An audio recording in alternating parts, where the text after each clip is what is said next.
Hello students, today we will discuss about our third program, that is uh, program for transitive closure using Ferrite Warshaw algorithm. ठीक है, इसका implementation हम सी में देखेंगे. ठीक है ना.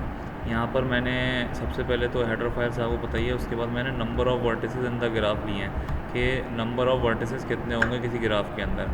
इसमें मैंने क्या करा, एक वेरिएबल वी डिक्लेयर कर लिया है ऐसा ग्लोबल वेरिएबल, जिसके अंदर मैंने चार वर्टिसेस डाल दी हैं. ठीक है. This function is basically is use as, जैसे कि आपको डिस्क्रिप्शन लिखा है, to print the solution matrix. ठीक है. जो भी मेरी सोल्यूशन मैट्रिक्स बनेगी उसको मैं इस प्रिंट सोल्यूशन फंक्शन के थ्रू उसको मैं प्रिंट कराऊंगा. And this is the basically the declaration of the function.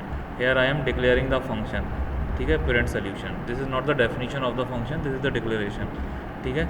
अब ये मेरा print transitive closure of graph using Floyd Warshall algorithm. यहाँ पर मैंने एक फंक्शन बनाया है जिसको कि मैंने नाम दिया है ट्रांजिटिव क्लोजर का.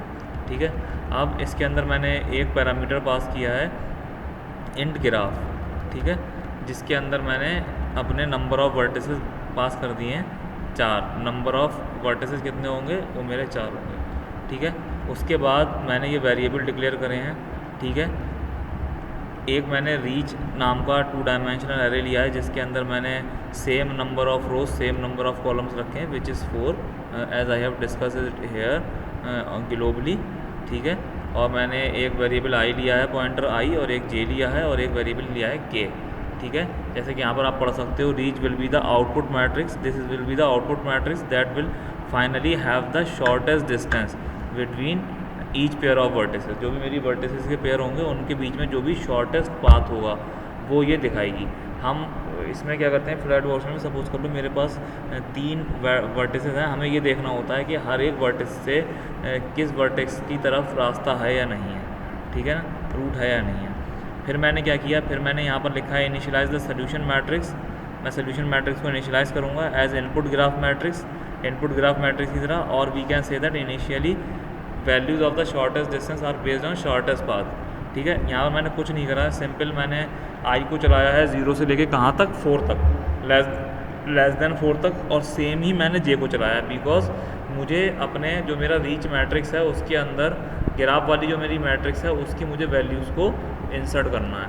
ठीक है. वो मैंने सिंपल कुछ नहीं करा, रीच के अंदर ये वाली वैल्यूज़ को कॉपी कर दिया 1 by 1. ठीक है. अब मैं नेक्स्ट पॉइंट में आया, यहाँ पर लिखा है add all vertices 1 by 1 to the set of intermediate vertices. ठीक है. Before start of iteration we have reachability values for all pair vertices such that the reachability values consider only the vertices in set 0 to k-1 as intermediate vertices.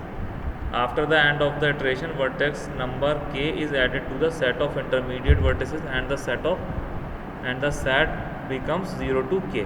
ठीक है. अब मैंने क्या करा, मैंने यहाँ पर आपका एक फॉर लूप्स लिया. ठीक है. जिसको मैंने k से स्टार्ट किया फॉर थर्ड मैट्रिक्स. ठीक है. जो मेरी रिजल्टेंट मैट्रिक्स है उसके लिए. ठीक है. अब मैंने क्या करा, k इक्वल्स टू 0 से इनिशियलाइज करा और k को मैंने लेस देन v करा. k को लेस देन v तक ले गया. मैं k को लेस देन v तक ले गया और k को मैंने इंक्रीमेंट किया. उसके बाद मैं अपने आई लूप के अंदर आया, जो मेरे मतलब जो मेरा वो होगा एक मैट्रिक्स थर्ड लास्ट वाला रिजल्टेंट मैट्रिक्स, उसकी मैं उस वैल्यूज़ को एक्सेस करूँगा. लेस देन सेम लूप चलाया, सेम लूप जे के लिए चलाया. अगर वर्टेक्स के मेरी उस पाथ आई से जे के बीच में होगी then make sure that the value of reach I J is 1.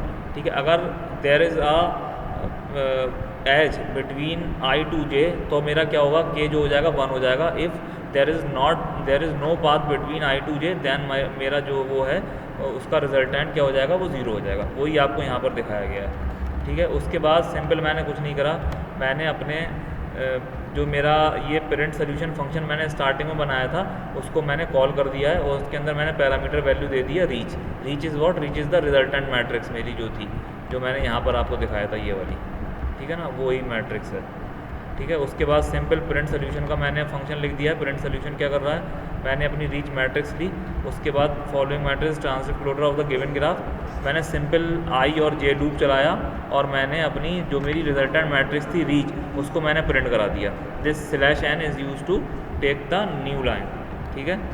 उसके बाद मेरा पास मेन फंक्शन आ गया। मेन फंक्शन के अंदर सपोज कर लो मेरे पास ये ग्राफ है। ठीक है। इस ग्राफ के अंदर मैंने 0 से लेके 3 तक देखा है। तो 0 is reachable to 1, 0 is reachable to 2, 0 is reachable to 3।